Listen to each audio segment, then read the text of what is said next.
I'm here in Donegal today, my old land, Crookagkehan. This video is being done more or less in reply to the people who keep asking me to write a book. Well, I'm too busy living this life to be bothered writing books in any way. I'm not in this for profit. But what I'm here to do today is to tell a story. I'm standing here on this very spot where my old home was, and I grew up here in the 1960s. And I went to the local schools, Ardcrone School, Loughanure National School, Loughanure Technical School, and the Rosses Community School in Dunlow. This wasn't a childhood, this was a horror story. And I'll share a little bit of it with you here now today. I'm not here really to go over old ground in relation to certain members of this community that were jailed and the horrors of child sexual abuse for 40 years in this community in Donegal. But what I'm here to do today is to just relay some of the stories of growing up here. One question I have for the authorities today in Ireland to answer is, how did a young boy that was born in Dundee on the 20th of September 1960 suddenly find himself being brought up in a home that was here, in a house that was here in 1960, brought up with his grandmother? Why did the authorities not question how I was brought here from Scotland and the whole circumstances of my birth? And who today is going to answer the question of what happened to my twin brother? The authorities here have done nothing to investigate why I came here. I wasn't legally adopted. There was no official paperwork signed. There was no investigation into why I suddenly became a member of this community as a little child with my grandmother, while other members of my family were left in Scotland. My mother, my father, my elder brother and my elder sister. And I have these questions today for the authorities. Where is my twin brother that was born before me on the 20th of September 1960? We also have here in the school system in Donegal, we have the dysfunctional families. My family was one of the most dysfunctional family in County Donegal, and that is one horror, it's one trauma. But outside of what was happening in my home, there should have been a barrier of protection when I left that home, when I went to the schools. And instead of having a barrier of protection at the schools, we had more abuse. We had terrorists, we had vicious bastards for school teachers. National school teacher in Ardcrone, Nora O'Donnell, a fucking animal. My first day at school, I was 6 years of age when I went to school, standing, threatening me with the leg of a fucking chair on my very first day at school, till I urinated in my trousers, and I still remember it clearly. After that, school closed down. We went to Loughanure National School, where we had John O'Donnell, another bastard that mercilessly tortured myself and others at that school. Then we went to the secondary school in Loughanure. We had the fucking head teacher, a pisshead fucking alcoholic that was in and out every day at the school, drunk out of his fucking skull smelling of whiskey. And that was Tommy McGee. We had the bastard John McCarran, and we had Daniel Sweeney. Fucking animals. If these people were in the school system today and doing what they've done to me and to others, they would be fucking locked up. Another part of the local history, the unspoken history, not the shit you get in books that is useless to you, and you find out most of it anyway is fucking lies when you get older. The local history here in my home, and I will only speak about my home, I will not speak about others' homes, other people's homes. We have what was called the knitting needle abortions, where it was either incest or even children pregnant, where abortions were carried out in the home by so-called experts. In this area where I am standing here, and other areas, but in this area which I will speak about, members of my family who had either stillborn children, which is the story, could have been murdered, I don't know, but certainly the aftermath of the abortion. There's an area just here behind me, which I will go to now in a while, where these bodies were buried. My great aunt Maggie, she was my grandmother's sister, well known here, well known to some as a character, which she was to me. I loved her to bits. To other people she was ridiculed, subject to mocking, subject to all sorts of a horrible life. But she gave birth to 2 children here while she was underage. Sorry, she didn't give birth. She gave birth to 1. She had 1 aborted, and this is where after the remains of these people were children were buried. And I'll bring you to that spot now, just close to here.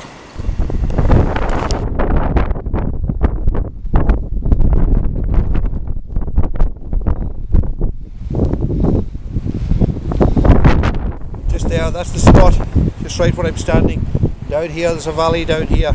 It was known as the Mean, M-I for the N.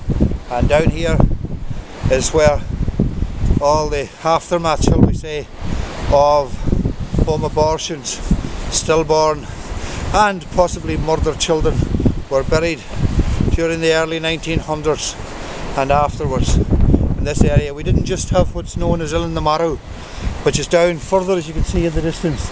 We can see Goal Island and Carrickfinn and all of Mulladuff. Around there we've got Annagry, which is another story where children were taken and buried.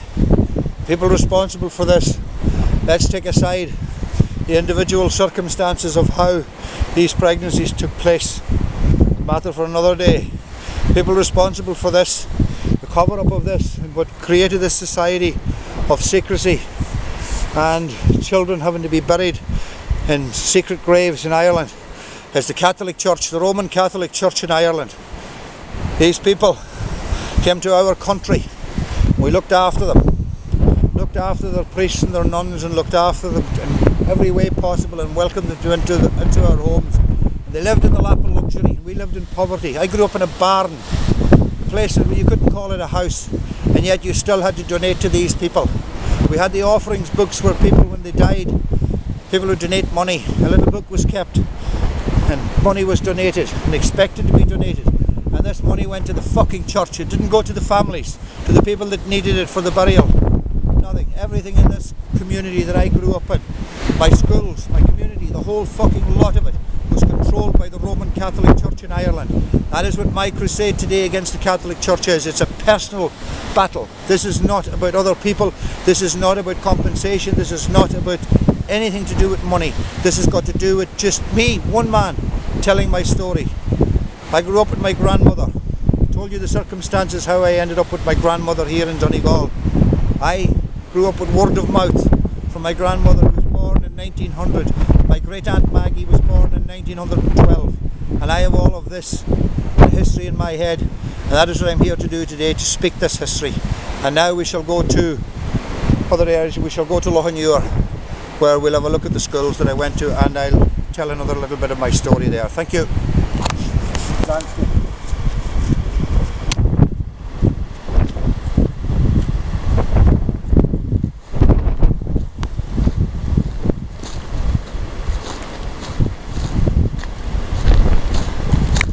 This is my beautiful home. This is my former home.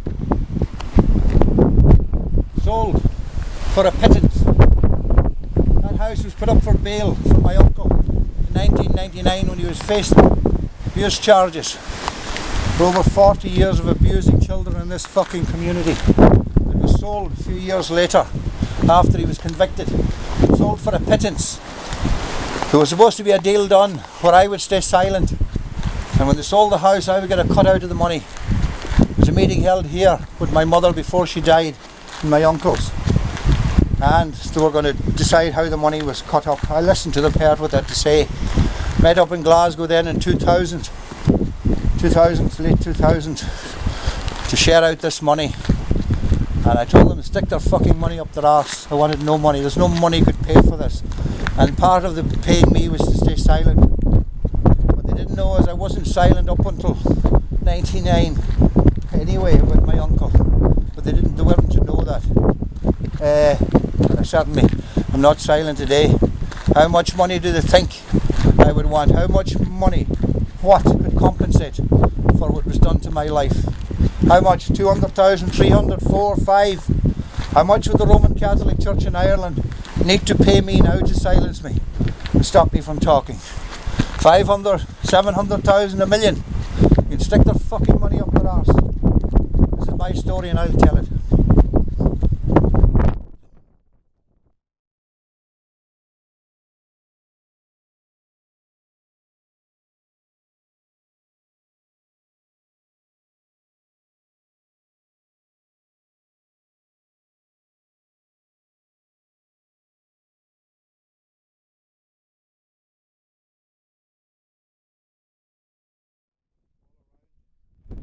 area when I grew up was approximately 15 houses with people living in them. Houses who had families scattered all over the United Kingdom and elsewhere.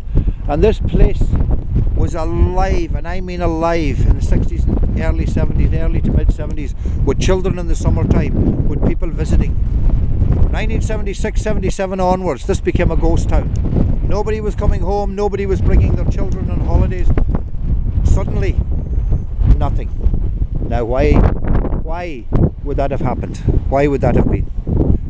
Why?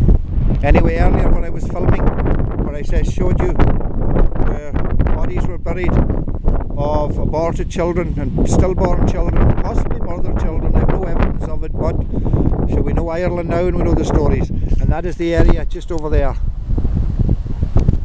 That secluded valley that you see just there where I'm zooming on now. It's not great quality, it's a bit windy, hope you can hear it. That is the area.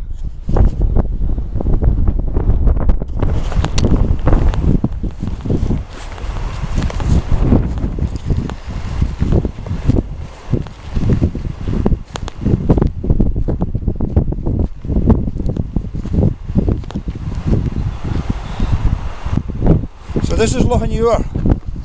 This is the village that I spent most of my childhood at. This is where I went to school. Beautiful. You just zoom around there a little bit. If the wind is a bit loud, I apologise, but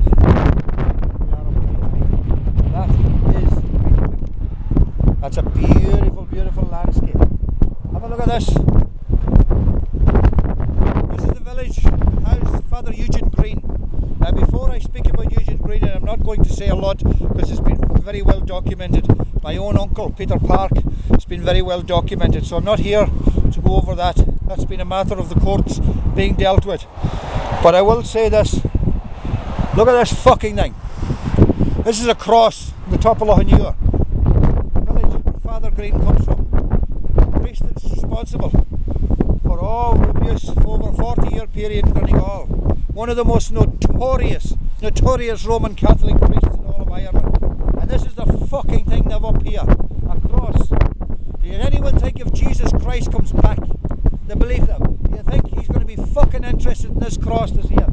The only time that I would kneel down in front of this cross here, it's a fucking steel structure. The only time I would kneel down in front of it would be with a fucking angle grinder to cut it down. This is what's blighting the landscape of Ireland. Crosses and fucking monuments and statues and grottos and fucking shite. This should be removed, and instead what should be put here is a small, simple memorial to the victims of Father Eugene Green. Lochanure. That's what should be here, not that fucking cross. This is the Lochanure National School. It looks nothing today like it looked like when I went to it in the 60s and 70s. This is schools where John O'Donnell was. Everyone knows John O'Donnell. Legendary. That man tortured me, beat me to fuck almost on a daily basis at the school, and I wasn't the only one. But also a part of this torture wasn't just physical to the boys, there was also mental torture. I wasn't one of the shrinking violets at school, despite what was happening to me. I could stand up for myself a little bit, and I did on many occasions, and I suffered for it. The more you would stand up, the bigger the beatings would get. But one memory I have in particular is of two girls who went to this school who weren't possibly quick on the pickup of education. And this bastard John O'Donnell labelled these two girls the flower pots and sat them at the back of the class and ridiculed them endlessly. That was what they became known as, the flower pots. Two lovely little girls. And that was only a small part of the torture that this man dished out to people. John O'Donnell should have been locked up and would be doing a long, lengthy prison sentence if he was alive today, and doing to me and to others what he was doing, if he was doing it today. People say, oh, that's the time that was in it, that's how it was, there's nothing you can do about it. Legal wise, possibly.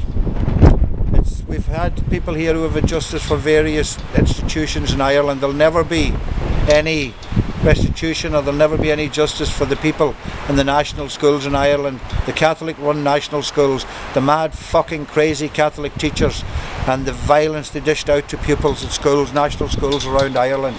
There never will be justice, we know, we've been told that.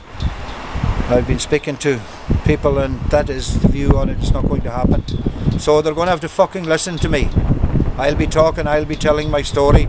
Others want to come out and tell their stories, make them feel better, help on a part of their journey. For this American word, this closure. If they want closure, that's fine. People are entitled to it, but we're certainly going to get no justice. It's part of my life story, it's part of who I am, it's part of what made me what I am today, good or bad. I don't give a fuck if they don't like who I am, if they don't like what I'm doing, if they don't like me in their cathedrals, they don't like me in their chapels, and they don't like me standing in public with my placards. I don't give two shits. The little child that was in here, 6, 7, 8, 9, 10, 11, 12-year-old, had no defence whatsoever. Nothing.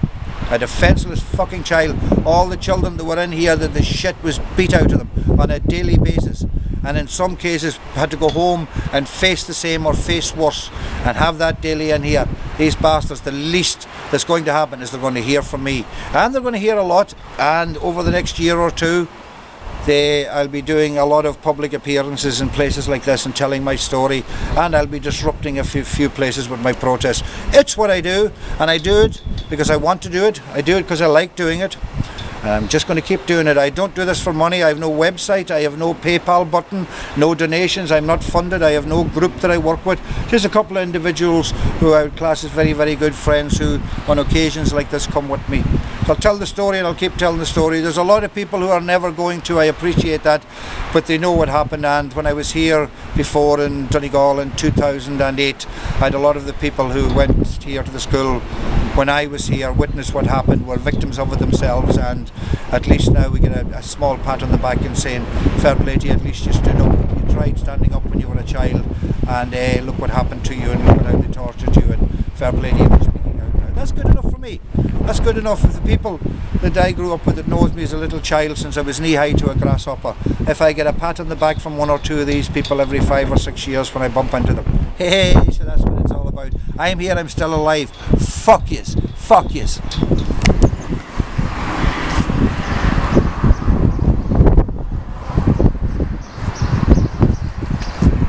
This is the technical school. This is the headmaster's office. This is Tommy McGee's domain. Another memory that I just share with you. In my first couple of days at this school, just up here at the corner, just where you can see here where the bar food is, the shop at the corner, John O'Donnell, school teacher from the National School, passed up in his car, and I decided that I would give him a mouthful of verbal abuse as he was passing. And of course the little grasses, hands up, please sir, please, I'll tell you, well it wasn't please sir, they just put the hands up, and I got grassed up anyway, and I was brought into the head office, and that's where I think it was my first or second day at the school here, my first taste of violence from Tommy McGee, and I was dealt a severe blow, back of the hand is hard, but I'm a full swing, that my cheek was swollen, and my face was red for about 3 or 4 days after that. And of course at home there was always the fear, you didn't know what to say or how people were going to react, and I had to put it down to I had an accident and everything. But in here, and the witnesses, there was 2 people, the person himself that grassed was sitting there, and he done it in front of the 2 people who were brought in and said that I had been shouting abuse at the national school teacher as he was passing. So part of my nature, and people say, oh well, you brought a lot of it on yourself. And if speaking out and standing up for yourself as a child against monsters, and fucking these people were monsters, let's be honest about it, of standing up and speaking against these people, shouting at them in their cars and verbal abuse, whatever way you felt, was bringing it on myself. Yeah, I did, yeah, fuck it, right, yeah. And I'll tell you something, if the system coming down on me now is solicitors' letters and guards trying to frame me and set me up, if that's me bringing it down on myself, yeah I am, okay, bring it fucking on, bring it on, I'll keep going, this is part of my nature, it's always been part of my nature, and it ain't going to stop now. I'm too old now. If I was able to stand up a little bit and speak for myself and fucking stand up for people, and myself especially, when I was a child, how much more am I able to do it now? They won't fucking assault me, they won't attack me the way they did anyway, that's a guarantee. I can stand up myself and I can fight and I can defend myself, so that one's ruled out. So they have to get me some dirty way, and they have to do it with their paperwork, and they have to try and, whatever way they can, and through the law and through guards and that, the corrupt fucking guards and that. Where were the guards? Where were the guards? Could we go to a guard at the station and say a teacher assaulted us? Could we go to a guard at the station and say we're being abused? Could we go near them? Could we? Fuck. And why not? Why not? I'll tell you why. Because they were covering fucking up. They can't sit and tell me that they didn't know what was going on. They didn't know children were being beat at school. They didn't know children were being raped. They didn't know all of abuse was happening. They can't tell me that they didn't know. I fucking know. And do you know how I know? Because I fucking told them and they'd done nothing. And you go today and they'll do nothing. You'll see the Archbishop up in Dublin where I am going in telling you, oh, the Gardaí do a good job. Go into the Gardaí, tell the Gardaí. The fucking Gardaí themselves are fucking covering it up. Just only a couple of weeks ago we have a band Garda now in fucking Sligo arrested. And that's only the odd one that they throw to the fucking wolves. They're corrupt to the core. We need a whole new system in Ireland. We need Gardaí cleaned out to fuck. They say they don't have enough Gardaí in Ireland. Oh, there's not enough. We need more. They don't. We need the Gardaí that's in the fucking thing cleaned up, and we need them doing the job that they're fucking paid to do. They've never done it in Ireland. They're not doing it now, but they will do it. And I had a meeting with Inspector Bates in the Bridewell a couple of months ago, just before Christmas, with the complaint I had in at the Ombudsman, and I told him it's happening. We cleaned up the Catholic Church. Good people in Ireland cleaned up the Catholic Church to some degree. At least there's some degree of openness. We can fucking say what we have to say, and then they're pretty much exposed now. Gardaí, that is yet to come. The Gardaí in Ireland are still using the same system that the Catholic Church did of moving Gardaí around, moving chief inspectors, moving superintendents, moving people from Garda station to Garda station. When you put in a complaint, they're gone. The guard is gone. Moving. They'll fucking run out of room soon. They're going to run out of room. This is the bastard that barred me for life in this chapel in here in Annagry. They have all their beliefs about afterlife and their beliefs of heaven and hell and all this thing. If with their teaching that there's a heaven and hell and it really exists, you can guarantee one thing: Father Colum, that bastard, is in hell. And all like him in the Roman Catholic Church covered up abuse, was involved in abuse. May they all fucking burn in hell. This is the chapel here that I was barred out of the late 70s for life. Now I have a letter from Archbishop Martin in Dublin barring me out of every chapel and cathedral in his archdiocese. I've ignored it. I'm going to carry on. I'll be back here next year and I'll be in this chapel.